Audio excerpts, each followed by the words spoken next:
Welcome to Coffee with Ken, and I'm back in me garden. I'm not on the Hudson River. I'm not in the house. I'll tell you one thing, it's a little nippy out here today. I don't know where you guys coming in from warmer climates, but I'm freezing my buttocks off here. It's a bit cold in me garden today. Andy the Gabby Cabby, you out on the road with the heat on, I would imagine, because it's pretty damn cold. How's everyone doing? Anyone watch our show last night? We had Lou Velosi from the ATF with Storefront Sting. I brought the book today. Here we go. Storefront Sting, that's his book. I thought it was a pretty damn interesting show.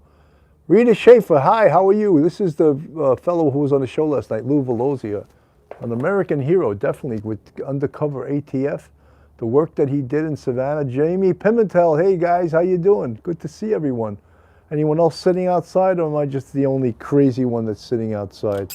Maybe I'll lower this a little bit. There we go. I'm the only one. Rita Schaefer, it was a great show. I'm glad you were watching, Rita. I thought it was too. You know, it's some shows you just get that feeling that it's going to be a really good show. Single Mama 4, I loved it, the show last night. I'm glad you were there, Single Mama 4. We had a good time talking to him. Really down-to-earth guy. He did some amazing things. Yeah, guys, chat, I'm seeing 12 in the chat and 8 thumbs up. Where is everybody? Where's all my Ireland people? No, you know, Jamie Pimentel, I never dealt with sovereign citizens. I think if I would have got a sovereign citizen, I would have pulled them out through the window and put my sovereign cuffs on them, you know?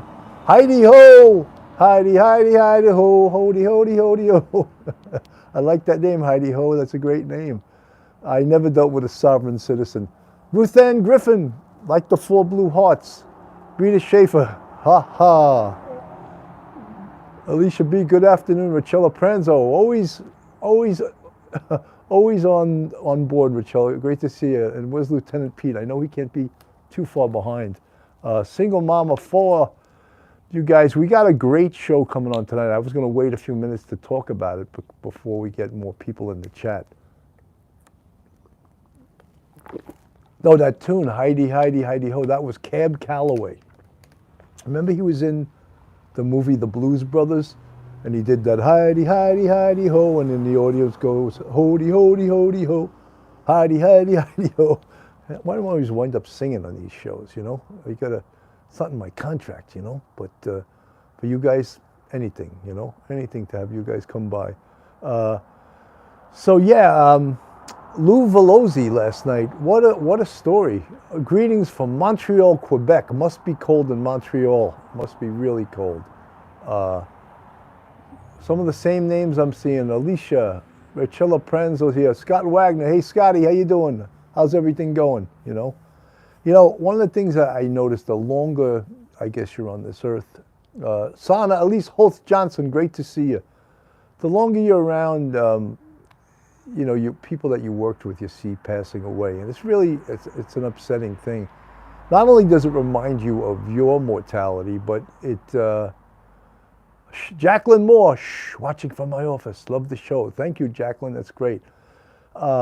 Bobby Feliciano, who I used to work with, he was a RIP sergeant, and then he was in charge of the Home Invasion Task Force up in the 3-4. Great guy, and I don't know where he ended up his career, but he was always in those task forces, and great guy, and he just passed away. I think he's even younger than me. It gets really upsetting when you see people passing away with what you consider to be too early, you know, way too early. This job that we were on, you know, we faced a lot of health problems that you don't get in other jobs. Specifically, one of the big ones was, of course, 9/11 and 9/11 cancer. And then, of course, you get all the kinds of stress-related diseases, mental health diseases, PTSD, post-traumatic stress disorder. Lieutenant Pete, I knew you couldn't be far behind. I'm glad you're here, Lieutenant Pete. Great to see you, you know. So when I see that, I just like to shout it out and, you know, acknowledge it. Great people, great years of service from these people. And Bobby Feliciano, may he rest in peace. Alicia B., seeing friends your age pass away is unnerving as well as sad. 100%, 100%. Yep, that's for sure. So I don't know if you guys know, but tonight we have the great Tommy Dades on, and we're doing part 2 of the Mafia Cops investigation. The Lou Ippolito, Stephen Caracappa, who were doing hits for the Lucchese crime family. And this was a case that Tommy Dades personally worked on, and he was very instrumental in helping to solve this case. And Aunt Bibi, good to see you. A little late, but here. Hey, what is that old expression? Better late than never, right? I used to have to take late papers from kids when I was a college professor. It's late. I don't know if I'm going to take it. It's 2 weeks late. What's 2 weeks? Where were you when it was supposed to be completed? Single mom of 4. Heck yeah, Sergeant Bill, love me some Tommy Dades. Yeah, I think tonight's going to be an amazing show. I'm really looking forward to it. I'm a big fan of Tommy Dades too, you know. I never worked mob cases, you know. Rachella's got to go back to her kitchen chores. You know, I threw a meatloaf in her before I came out here. A meatloaf for dinner tonight because I got to cook it now because I won't have time later on. So I feel you, Rachella. You got those kitchen chores, and I know Lieutenant Pete never spent a hungry day in his life since he's been married to you. That's for sure, you know. And I'm sure Lieutenant Pete would come on and say that, you know. So, yeah, so tonight, Tommy Dades is going to talk about part 2. Of course, my co-host, Phil Grimaldi, will be on. And, you know, we're going to talk a deeper dive, or hopefully we'll complete the story.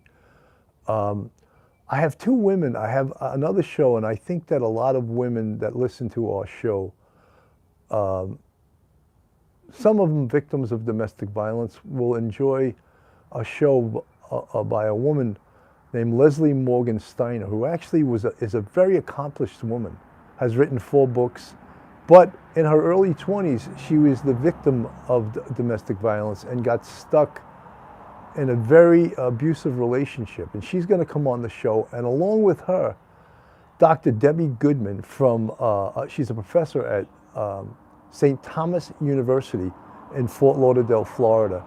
Hello, Michael Marcosilli. I get it right. It's not so easy to pronounce some of these names. So Dr. Debbie Goodman is going to be on the show too. So not only are we going to get the story of what it's like to be a domestic violence victim, which I'm sure there's many domestic violence victims out there that listen to us, that watch our show. And so we have a topic expert in Dr. Debbie Goodman, and we have Leslie Morgan Steiner, the author of 4 books, who's going to talk about her experiences in that realm. And I think it's important. And we're going to, Lieutenant Pete, so true, Bill, will keep Rachella around for another 52 years. You got that, Lieutenant Pete. Thumbs up for Lieutenant Pete. Lieutenant Pete's never seen a hungry day since he's been married to Rachella, you know. Got all that good Italian food, you know. 52 years. Wow, that's amazing. 52 years of marriage. That's thumbs up, Lieutenant Pete. It's the best. And you're both the salt of the earth, that's for sure, you know. So we're going to do a show Monday on domestic violence, and I think we're going to sort of segue into the Gabby Petito case, and maybe they can do a little bit of analyzing that case as to what may have occurred in her life that allowed her to stay in what was probably 100% an abusive relationship, you know. And Scotty Wagner, The Rose of Spanish Harlem. There is a rose in Spanish Harlem. You know, more songs are written by rock stars about Spanish Harlem. For some reason, the 2-3 precinct, Alicia B., raising awareness, read domestic violence is very important. 100%, 100%. That's what I'm trying to do. I'm trying to help out a little bit while doing my show and cover a topic that I think is best discussed by female experts. And Phil and I will weigh in on our experiences, not with domestic violence, but with the law enforcement side of domestic violence. So that's Monday, and as of yet, Tuesday and Wednesday, I haven't booked anyone yet. I may take off next Thursday. I want to go out to dinner with my friends. I got a really busy April, and I think I told you guys in May I'm having surgery the third week of May. So I don't know how long that's going to lay me up, but Michelina Sereno, hello, good to see you. Yeah, everyone's doing well. Look, it's one big happy family here in the chat. Guys, if you like this show, give us a thumbs up. Peter Gordon, hello, my friend, till the end. Peter Gordon, remember there was a band years ago, maybe you guys are probably too young, Peter and Gordon, and they did that Beatles song, please lock me away and don't allow the day here inside where I hide with my loneliness. I don't care what they say, I won't stay in a world without love. Peter and Gordon made that song famous. And you want to hear something crazy? Paul McCartney wrote that song when he was 16 years old, 16 years old. Peter Gordon, good to see you, Peter Gordon. You reminded me of a song by the duo back then. I guess it was a prelim to like a Simon and Garfunkel, Peter and Gordon, but they sang and made that Beatles song famous. Paul McCartney wrote it when he was 16 years old. Just unbelievable. So guys, how's everyone doing? I've been watching a lot of stuff and following a lot of stuff. I can't believe I'm seeing, and you folks in the New York area, I saw a commercial today about Andrew Cuomo. And you know what that means? That means he's thinking of running again for governor in November. I just cannot believe that it's going to happen. I mean, are people stupid? Do people really vote for this guy? And, just because he was never prosecuted, how about all the other stuff he did, Brian Crosby, hey, I finally made one of your lives. I'll keep you in my thoughts. Thank you. Fuzzy Doxy, good to see you. Rita Schaefer, crazy. Yeah. Cuomo, right? Yeah, shaking my head. There was actually a commercial on TV. I was in the gym and I said, oh, no, this is not happening. But guess what? It is happening. Yeah, Scotty, that commercial is absolutely disgusting. He should really have a commercial about him receiving $5 million for writing a book on the taxpayers' dime and time and using New York State employees. He should make a commercial about him killing 15,000 people by putting them back in nursing homes during COVID, right? He should make a commercial about himself threatening to punch the president in the face, at the time Donald Trump, He should make a commercial about him bullying people. He should make a commercial about the 11 people that accused him of sexual misconduct. Instead, we're seeing all this fluff, and it's just totally disgusting. Totally. We'll do a couple of shows about that. If he's going to do commercials about how wonderful he is, we're going to do some counter commercials. Chantel, I'm even shaking my head up here in British Columbia, Canada. That's amazing, right? People think like the public is stupid. You know something? And the public is stupid. I wouldn't doubt that he gets elected again. There's a Republican from Long Island named Lee Zeldin. And if there's ever a time when a Republican may have a chance in New York State politics, this is the time. I don't know. And there's a guy up in Westchester named Rob Astorino, and he's also a Republican candidate. So whoever gets the Republican nod to run, and I don't think that from Harlem resident, I did like Cuomo and voted for him. However, he allowed all the crime in New York City. Yeah, Cuomo is now hiding for things that he did. Cuomo was the architect, or one of the architects behind bail reform. And now when he sees it's so unpopular, he's running away from it. And he's acting like he had nothing to do with it, which is his whole MO, I don't know if you guys know, but he was an assistant district attorney with the Manhattan DA's office back in the day. And he wasn't even popular then. I mean popular with his peers. His peers didn't like him for the most part. Michela Serena, it's so unbelievable at Fuzzy Doxy. Yeah, 98% of Democrats just vote Democrat. They don't care who else is on the... You want to hear something? I don't like across the board vote Republican. I actually voted, and shamefully now, for Eliot Spitzer. I voted for him for governor, and we all know what happened to Eliot Spitzer. He had to resign in total disgrace and embarrassment for, he got caught being client number 5. He was using a high-priced call girl.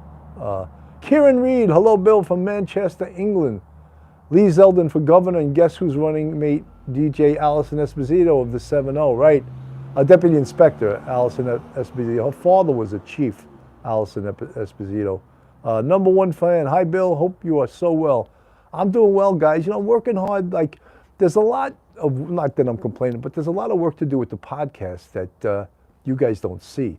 Like today I had to have a meeting with our computer guy. I'm no computer genius, so I have to hire someone to help us out, you know. And so there's a lot, you know, there's a lot of research. There's a lot of talking to guests.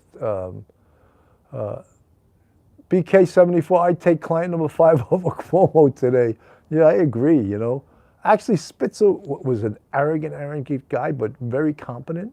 But what is it with the governor's position that most of the people that become governors are bullies? He was a bully. So was Christie from New Jersey. He was a big bully. Remember the picture of Christie going on a beach that was closed over the holiday weekend, and he's sitting there in his chair. It looks like a beached whale. That was actually funny. He was a bully too, you know, and always will be, you know. The bridge gate. Remember they had that thing where the George Washington Bridge, they caused a purposeful traffic jam for what, I forget, some political reason. So, how's everyone doing out there? Yeah, well, I was talking yesterday. Jamie Pimentel, she's the cutie in my books. I even saw her on a documentary show when she was a police officer in Midtown South Anti-Crime Unit. Yeah, I watched that too. It wasn't that impressive though, to tell you the truth. But you know, some of the documentaries they do about the old time NYPD anti-crime were very impressive. But that one wasn't. I didn't think that one was that. What doesn't matter, you know, but she's going to be the running mate. Alicia B, it is fascinating. Fuzzy doxy, media is biased, but so are we, most people, so no surprise. Now, getting back to Cuomo, if Hochul gets the Democratic nomination, then Cuomo will have to run as an independent. And could he beat the Democratic gubernatorial nominee as an independent? Will the press allow him to run unscathed, or are they going to hit him back for his past? My prediction is the press doesn't lay a glove on the guy because he's a slippery bully, and I think he'll get away with it, you know. Catherine M. just joining. Did you hear the latest on Harmony? I did not. Single mom of 4 need to stop those dead people from voting. Robin Gearhart, I never get notifications anymore. Severe weather. Jimmy Calandra, good to see you, Jimmy. You're killing it, Jimmy. Every time I look at your numbers, I start to cry. You're doing great. You know, I wish I could have numbers like you get, you know. Excellent. Infamous truth teller, police off the cuff, I just chimed in. Good to see all you guys. We got 62 people in the chat and only 36 thumbs up. Where's the other where's the other 26 thumbs up? Let's get them there. Come on, we got to build those thumbs up so this thing has some legs once it goes, you know, once it gets posted. So we were talking about the other day how crime is continuing to go up in this city, and it's like the Mayor Adams, you know, they started those neighborhood safety teams, which is like the euphemism for anti-crime. It's not anti-crime because they work in uniform, and you're not as effective when you wear a uniform and doing what should be done by plainclothes officers. But there's so much politics, and there's so much. How do people think that these neighborhood safety teams, how do they think they're going to get guns off of people? Does anyone know? Anyone in the chat know? Tell me how, people in the chat. Lieutenant Pete, you're there. How are these neighborhood safety teams going to get guns off the street? How are they going to do it? Yes, that dirty little procedure that they call it stop, question, and frisk. Does it matter whether a uniform officer does stop, question, and frisk or a plainclothes officer? Jimmy Calandra, to everyone in the chat, peace, love, and prosperity. Thank you, Jimmy. Same to you, buddy. Yeah, so that's how they do it. They get the guns. They get stop, question, and frisk is how they get the guns off the street, you know? So, you can't just dip your toes in the water. You have to be 100% behind proactive police work, or you have to shut it down. And if you shut it down, guess who's going to be the victims? The citizenry will be the victims of the criminals. And you got to be pro-police and back the police, or don't do it at all, you know? That's how you get guns off the streets. Stop, question, and frisk. And, you know, the media has no clue about what it is. From lifelong New Yorker, Cuomo and de Blasio assist with the high crime we're having in New York City. It's so sad witnessing the decline.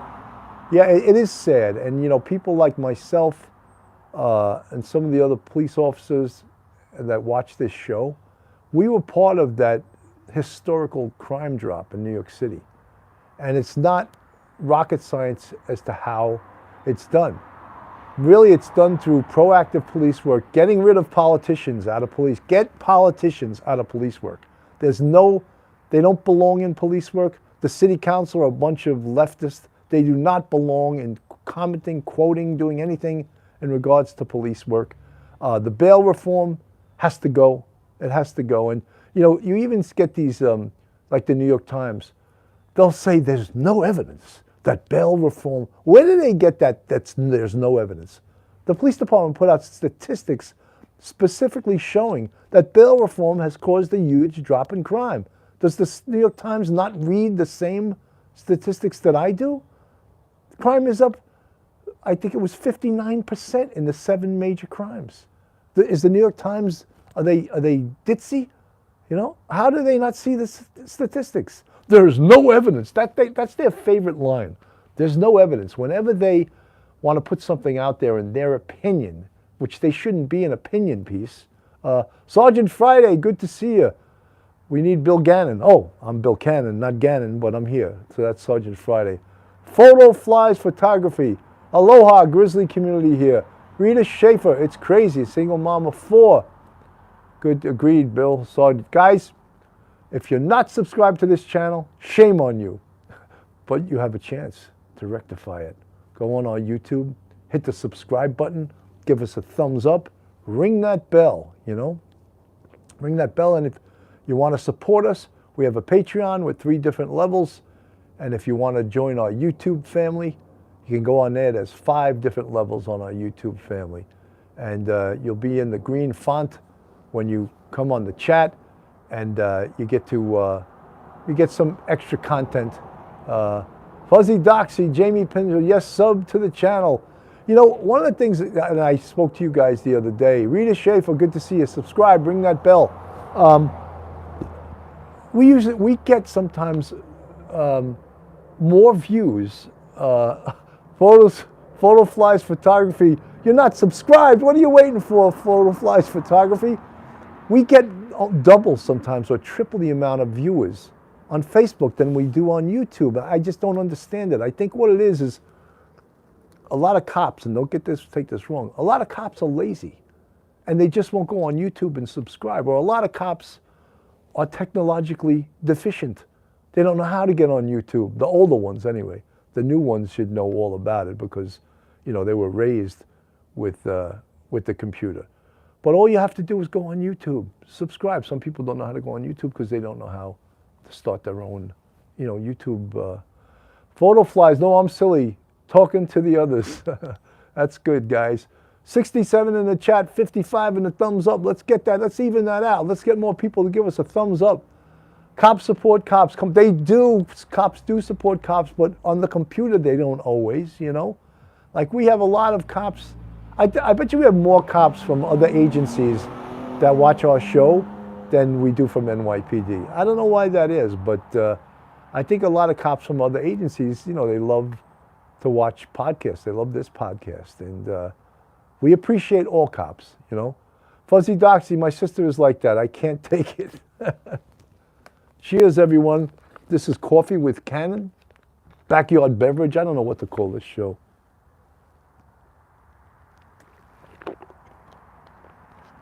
Breaking news, Harmony's dad's girlfriend found dead.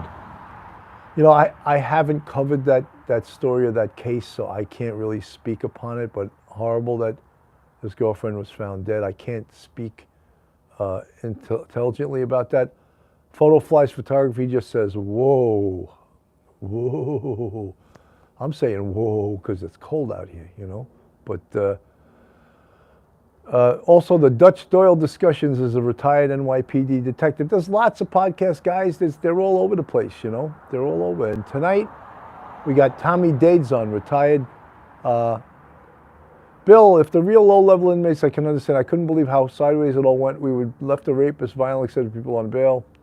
It's nuts that who they let out. And you know, when they do this like electronic monitoring, it's not watching anybody. No one's monitoring it unless the person comes in contact some other way with law enforcement. And they could say, oh, you weren't supposed to be out here. When I was on the job, we had a guy in the 2-8 precinct shoot 3 people with an ankle monitor on. So it obviously did not prevent anything, you know. Talks to Angels. Good show last night. Excellent. Thank you so much. I loved the show myself and I was involved in it. Lou Velozzi, first-rate guy, you know. First-rate guy. In the world of undercovers, he's definitely a top-notch guy, you know. Undercover, being an undercover is a dangerous job, scary. I don't know if I would ever wanted to do it, you know. A little different than anti-crime. Nikki Bella, hello, how are you, Nikki? Great to see you. So great to see you guys, you know. Jacqueline Moore, I work with the homeless population due to the high crime by people who, I couldn't read it that fast. Infamous Truth Teller, hello. Lou is amazing. Rita Schaefer, Nikki Bella, Hi Yankees. Barty, love all your shows. Thank you guys so much. Thumbs up. Again, you're not subscribed. Subscribe to our YouTube. Ring that bell, give us a thumbs up. Take some pots and pans out of your kitchen and start banging them and say, I just joined Police Off the Cuff. Yay! Your neighbors will kill you, you know. Your neighbors won't be too happy with that. But Fuzzy Doxy, good seeing you guys. So again, tonight, 9 p.m., Tommy Dades, Police Off the Cuff, Real Crime Stories with the story, part 2 of the Mafia Cops, Louis Ippolito and Stephen Caracappa. And we're going to take a little bit of a deeper dive into that to understand what happened. And if anyone doesn't think that that was the biggest corruption scandal in NYPD history, I don't think anything else compares to doing murders for the Lucchese crime family and stealing department information and selling it to organized crime. Is there anything worse than that? Eric Adams was looking to eliminate the 60 college credit requirements for NYPD. You know something? Why go backwards? You know, the requirement was 60 college credits. Do you really want to go backwards?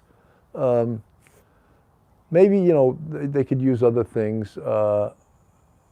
Yeah, I saw that, Scott. A perp who hit a woman in the subway with feces was released right after that and was just arrested again yesterday. So it's the revolving door. It's, you know, we're getting a lot of heinous crime on the subway. Everyone's jumping the turnstile, so there's no money to pay the MTA.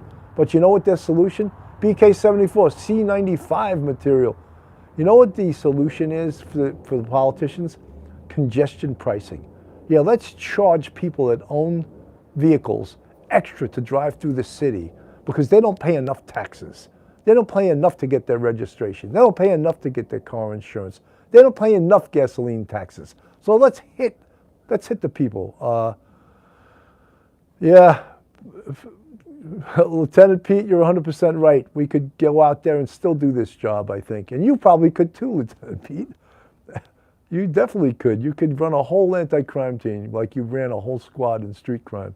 You could still do it, Lieutenant Pete. But you know something? Why would you? You already paid your dues. You already put your life at risk. You already took all the risks that you need. Now you be a grandpa, you be a husband, and you enjoy your life, Lieutenant Pete. So, because you did it all already, you know? Why? What do you got to prove? Got anything else to prove? Joycey T, hello. So guys, I just wanted to stop in today and just say hello because I got the show tonight and do it out in the yard to show you guys I'm not afraid of the cold. But I'm not walking along the river today, you know.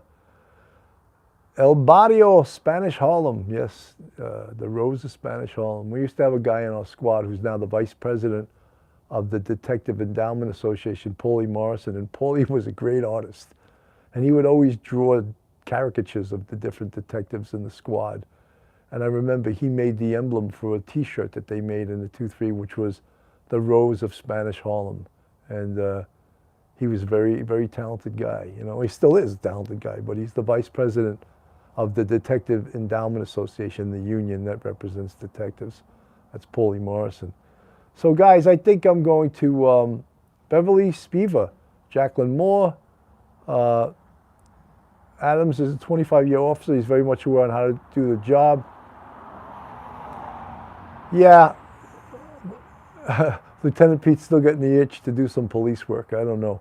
I think that he should enjoy his pasta fazool, his eggplant parmesan, his chicken palm, his shrimp palm, and every other great Italian dish that Richella makes, and chill out and have some nice red wine, either Chianti or some Cabernet, Lieutenant Pete, and enjoy your life.